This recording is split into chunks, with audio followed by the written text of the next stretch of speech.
नमस्कार दोस्तों, मैं मंजेश सिंह आज फिर अपने नए वीडियो के साथ। आज के इस वीडियो में हम एक नया टॉपिक लेकर के आए हैं जो है असहयोग व सविनय अवज्ञा आंदोलन में अंतर, difference between non cooperation movement and civil disobedience movement. Actually क्या है, विद्यार्थी सबसे ज़्यादा परेशान इस चीज़ में ही हो जाते हैं कि असहयोग और सविनय अवज्ञा आंदोलन में मुख्य रूप से अंतर क्या है। इतना पता चल जाता है लोगों को कि गांधी जी ने चलाए थे, एक 1920 में चलाया था, एक 1930 में चलाया था, लेकिन असली जो मुद्दा है वो बच्चों को समझ नहीं आता। विद्यार्थी कई बार इससे कह सकते हैं कि समझने की कोशिश करते हैं, लेकिन उनको सही दिशा नहीं मिलती।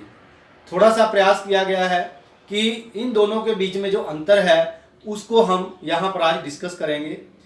हमने इसको कई पॉइंट्स में बांटा है ताकि आपको थोड़ा जब अलग अलग पॉइंट से पढ़ेंगे तो आसानी से समझ आ जाए।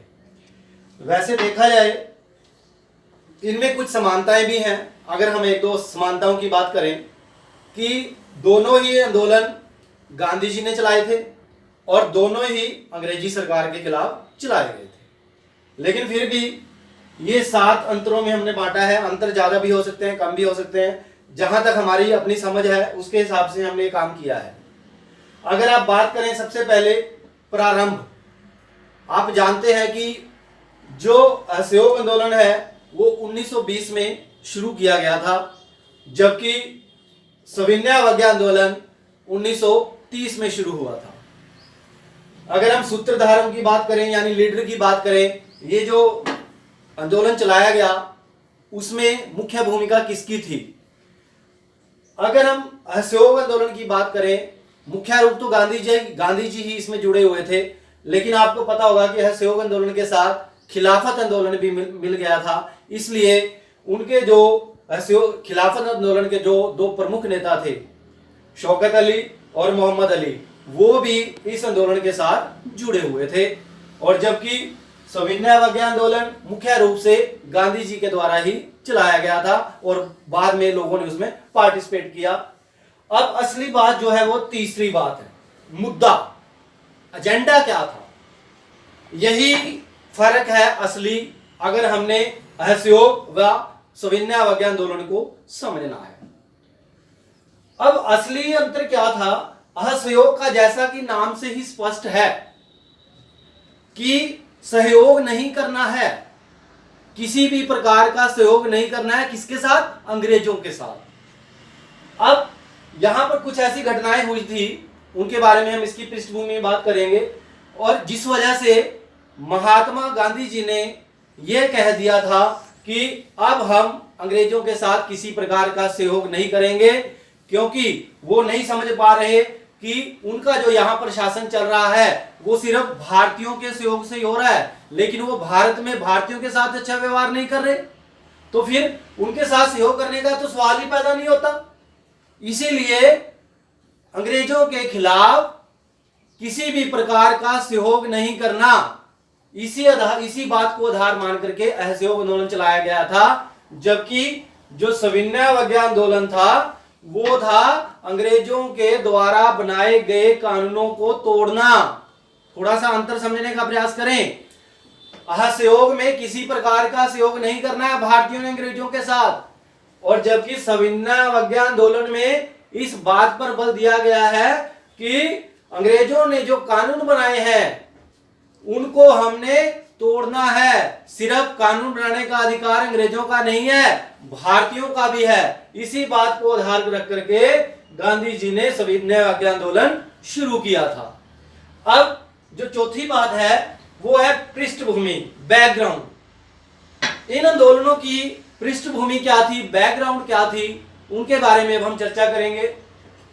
जब हम असहयोग आंदोलन के बैकग्राउंड पर जाते हैं तो आपको पता होगा कि 1919 में यहां पर रॉलेट एक्ट आया था, जिसके तहत किसी भी भारतीय को बिना मुकदमा चलाए जेल में डाल दिया जाता था, और इसका विरोध हुआ।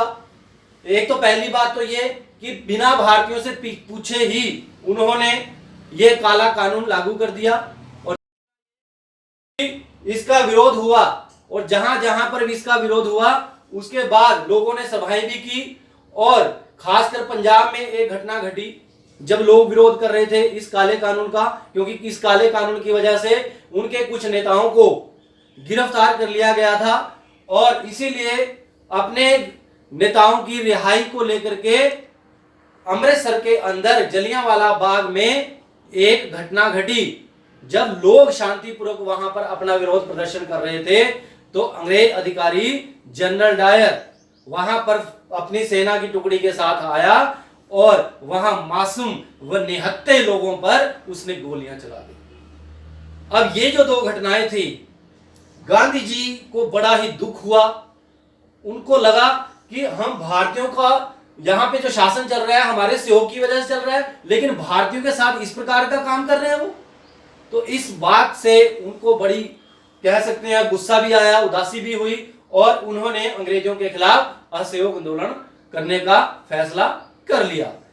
और आगे जो सविनय अवज्ञा आंदोलन है, अगर हम इसकी बात करें, इसकी हम बैकग्राउंड में जाएं, आपको पता होगा 1927 में लंदन की तरफ से साइमन कमीशन गठित किया गया था, जिसके बारे में हमने कल भी यहां पर चर्चा की थी। आप लिंक पे जाकर के उसके बारे में पढ़ सकते हैं।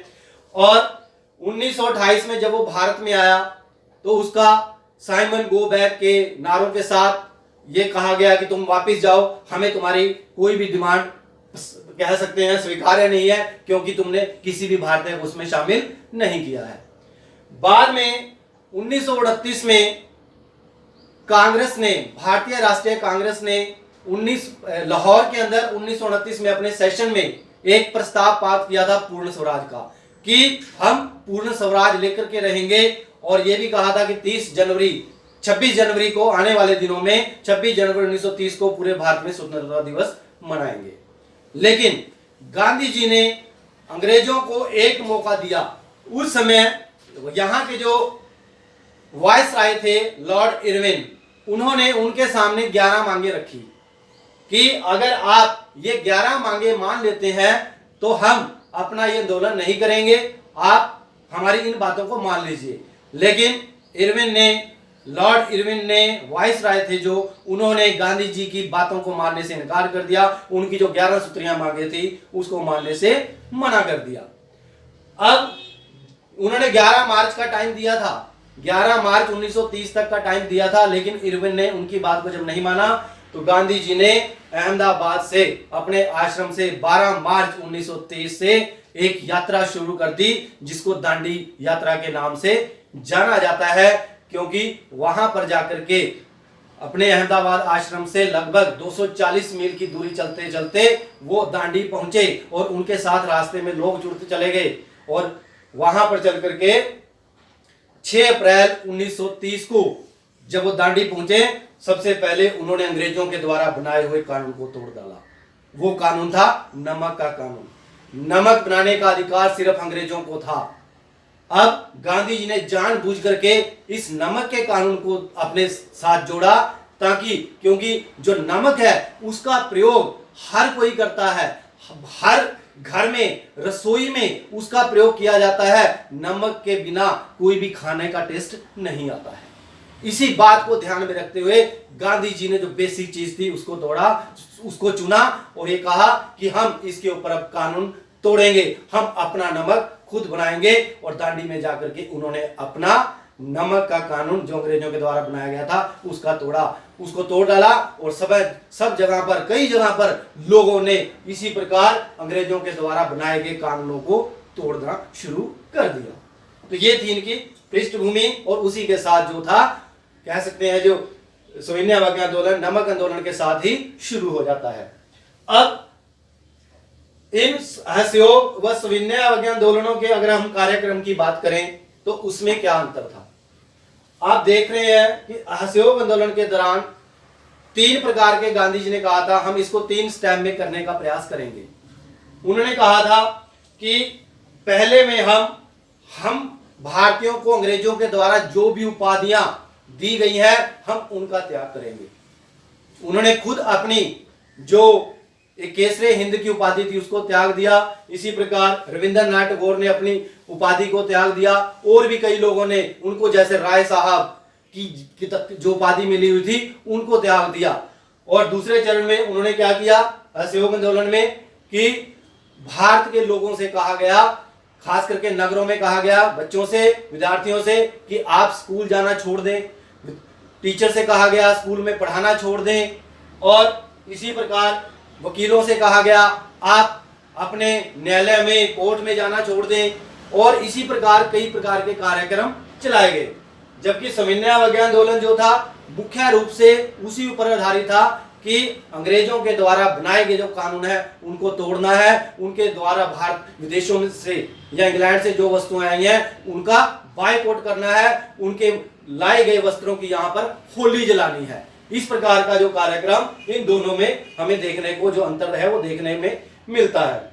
अब जब हम बात करते हैं भागीदारी की कि इस आंदोलन में किसने भाग लिया या कौन कौन लोग उनसे जुड़े हुए थे, असहयोग आंदोलन में अगर हम बात करें भारतीय राष्ट्रीय कांग्रेस के साथ जो जुड़े हुए लोग थे वो उसमें थे। जबकि सविनय अवज्ञा आंदोलन में बहुत बड़ी भागीदारी रही। इसमें महिलाओं की भूमिका बहुत रही, क्योंकि नमक जो था रसोई से जुड़ा हुआ है और रसोई से महिलाएं जुड़ी हुई हैं। और इसीलिए महिलाएं आगे बढ़ करके आई, उन्होंने बढ़ चढ़ करके भाग लिया। उन्होंने जगह जगह पर आकर के दुकानों की, जो शराब की दुकानें थी उनको बंद करवाया और जो स्त्री, जो कह सकते हैं जो विदेशी वस्त्र थे उनकी होली जलाई। और किसानों को यह कहा गया था, 11 सूत्रीय जो डिमांड रखी थी इरविन के सामने, उसमें कहा गया था किसानों का लगान कम किया जाए। इसीलिए किसान भी इस आंदोलन में पूरी तरह से जुड़ते चले गए। और इंडस्ट्रियलिस्ट जो यहाँ पर उद्योगपति थे वो भी इस आंदोलन से जुड़े, उनकी भी भागीदारी रही। क्योंकि उसमें एक बात कही गई थी 11 सूत्रीय में कि जो 11 मांगे रखी गई थी गांधी जी के द्वारा कि जो विदेश से सामान आ रहा है उसके ऊपर टैक्स ज्यादा लगाया जाए, ताकि वो भारत में आकर के थोड़ा महंगा बिके तो लोग उसको कम खरीदे। लेकिन जब ये नहीं मानी तो इसलिए इंडस्ट्रियलिस्ट भी उनके साथ हो लिए। और अंत आप जानते हैं असहयोग आंदोलन का अंत कैसे हुआ। गांधी जी का जो आंदोलन था पूर्णतया वो अहिंसा पर आधारित था। लेकिन कुछ कांग्रेसी जो लोग थे वो अहिंसक हो गए। एक जगह पर उत्तर प्रदेश में एक जगह है गोरखपुर, वहां पर एक जगह है चोरा चोरी। वहां पर 1922 में कुछ आंदोलनकारियों ने एक पुलिस थाने को आग लगा दी, जिससे कई पुलिसकर्मियों की हत्या हो गई, या कह सकते हैं उनको मार दिया गया। जिससे गांधी जी बड़े निराश हुए और उन्होंने अपना ये जो आंदोलन था वो वापस ले लिया 1922 में। और अगर हम सविनय अवज्ञा आंदोलन की बात करें, ये 2 चरणों में चला। पहले 1923 से 1931 और फिर 1932 से 1934, यानी लगभग 4 साल चला। लेकिन बीच में कुछ इसका समय गैप रहा। उसमें क्या था कि पहली बार गांधी जी और इरविन के बीच में आपस में एक मुलाकात हुई, कह सकते हैं गांधी इरविन समझौता हुआ। उसमें यह बात कही गई, इरविन ने गांधी जी से कहा कि उस समय क्या हो रहा था, राउंड टेबल कॉन्फ्रेंसेस चल रही थी। भारत के जो भी राजनीतिक लोग थे या राजनीतिक दल थे और इंग्लैंड का जो पार्लियामेंट थी उनके बीच में। उनसे कहा गया था गांधी जी से, क्योंकि पहले गोलमेज सम्मेलन में गांधी जी ने भाग नहीं लिया था, और उनसे कहा गया कि आप इस गोलमेज सम्मेलन में भाग लीजिए। भारतीय राष्ट्रीय कांग्रेस का प्रतिनिधित्व आप ही करते हैं, इसलिए आपका वहां पर होना जरूरी है। गांधी जी मान गए, लेकिन उन्होंने कुछ शर्तें रखी कि जिनमें से ये था कि जो भी राजनीतिक कैदी हैं उनको रिहा किया जाए। गांधी जी की इस बात को इरविन ने स्वीकार कर लिया और इसी के तहत बाद में लंदन गए महात्मा गांधी जी गोलमेज सम्मेलन में भाग लेने के लिए। लेकिन जब वो वहां पर गए तो उनको जो वांछित परिणाम था वो नहीं मिला, और बाद में आकर के उन्होंने अपना आंदोलन फिर शुरू कर दिया। और अंग्रेजों ने इस आंदोलन को दबाने के लिए बहुत प्रयास किया। कई नेताओं की गिरफ्तारी की और अंत में गांधी जी को भी पकड़ लिया गया और गांधी जी को भी गिरफ्तार कर लिया गया और 1934 में असहयोग अवज्ञा आंदोलन भी खत्म हो गया। तो ये थे आज के हमारे असहयोग व सविनय अवज्ञा आंदोलन के जो बीच में अंतर थे उनके बारे में आज हमने पढ़ा है। ये जो टॉपिक था उम्मीद है आपको पसंद आया होगा। अब हम अपने टॉपिक के साथ नए वीडियो में आएंगे।